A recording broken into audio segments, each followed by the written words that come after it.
नमस्ते प्रणाम और जते यूट्यूब और फैमिली छी सबके प्रणाम कर जी। तो सबके हमरा ब्लॉग में स्वागत है। तो अहाँ सब बनल रहू ब्लॉग अंत तक।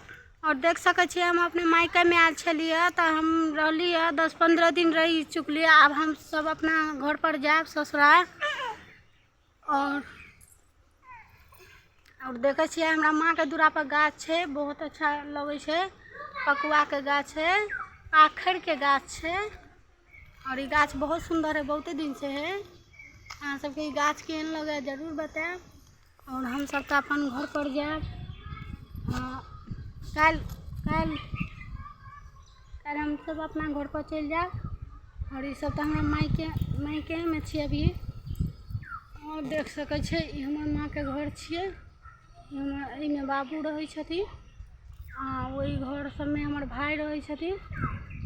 और ये सब चौड़ा है जाके दिखाई दे, वो चौड़ा से। और ये रोड छे, बउआ छे।